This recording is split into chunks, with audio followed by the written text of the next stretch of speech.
Hi there, I'm the real Jason Duncan, and I want to tell you exactly what not to do as an entrepreneur. You know, I've been an entrepreneur for a long time now. I've built a multi-million-dollar companies, several other companies, and if there's one thing I've learned, is I've learned what not to do. Failure is a much better teacher than success, but what if you could skip the failure? What if there's some things that you could skip a little bit and still learn how to do it? The number one thing you've got to not do as an entrepreneur is don't go it alone. I think a lot of entrepreneurs, probably just like you, very independent. Like you have this sense of you can conquer the world, or you wouldn't be an entrepreneur or a wantrepreneur. I don't know where you are, but like you want to conquer the world. You've got this idea that's burning a hole in your brain. You lie awake at night thinking about it. You think about it driving to work every morning, or when you're jogging or walking the dog, and you want to do this, and then part of you is saying, I can do it by myself. And that is the biggest what not to do. I'm going to be doing a series of these here on YouTube about what not to do as an entrepreneur, because there's a lot of things that I learned over the years of being a successful entrepreneur and going from unemployed school teacher to millionaire. I learned what not to do. There is a lot of things not to do. And the number one thing is you can't go it alone. This idea of independence, it's great. I mean, we celebrate here in the United States Independence Day. That's fine. We're an independent country. People are independent. But independence can be a poison.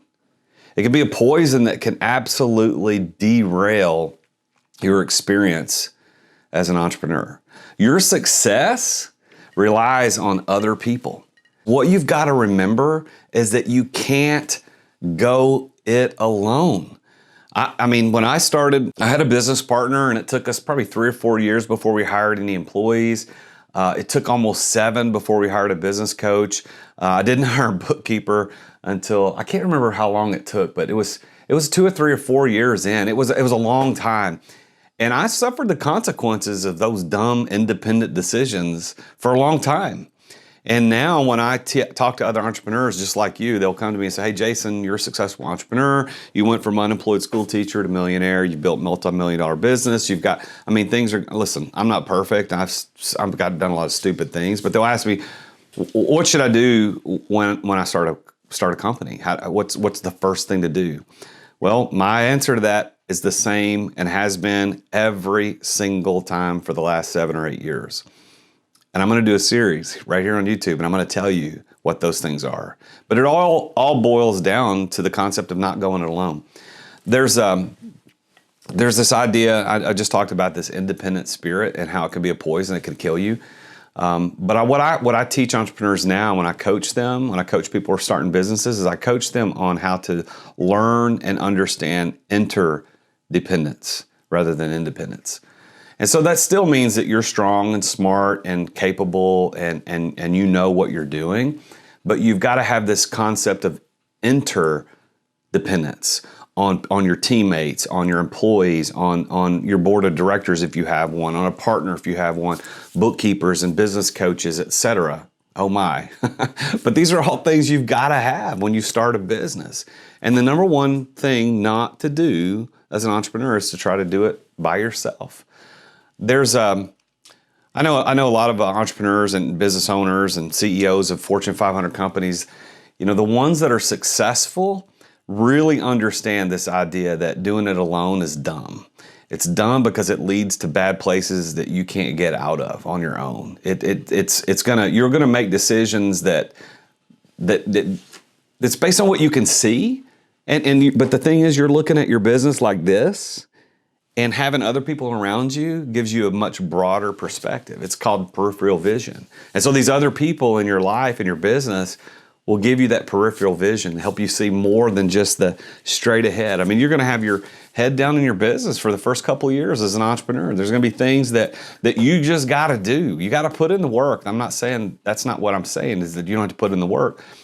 But this idea of independence and going it alone, man, it'll kill you. I was lucky enough to have a business partner when I started who was good and provided mentorship and advice and things. And sure, that partnership wasn't perfect, and we're not partners anymore, but But that didn't mean I didn't need somebody with me who helped contribute to my success. And certainly he did help contribute to my success. I wouldn't be sitting here today without him as a part of my life. But the thing is, you've got to understand that you can't go it alone.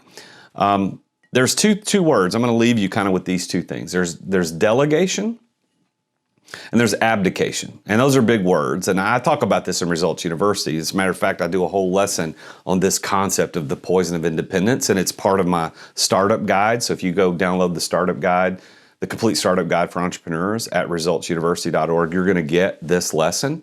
But kind of the synopsis of that, just a little sneak peek, is that this idea of independence, you have to learn how to delegate. And delegate really simply means allowing other people, you give them the responsibility for doing the task, whatever the task is, but you still accept the responsibility for the outcome. And as an independent person, you know what you're going to end up doing?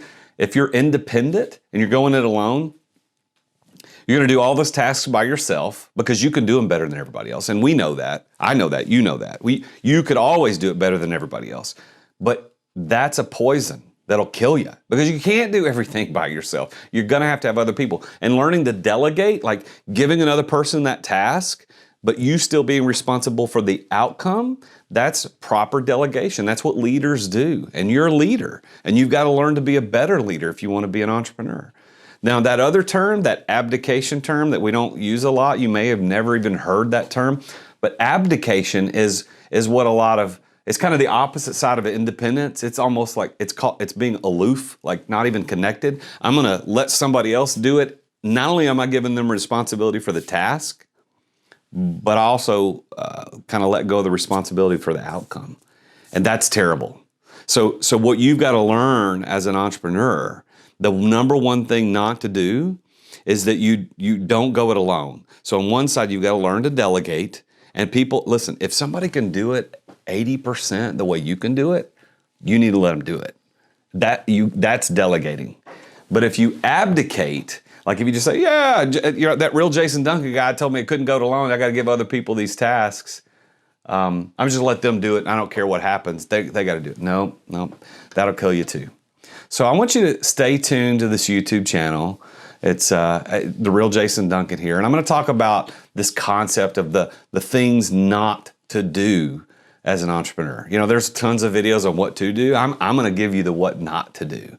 And the first thing is you can't go it alone. So make sure you tune in, make sure you subscribe, hit the subscribe button, hit the bell icon so that you get notified every time I drop one of these videos.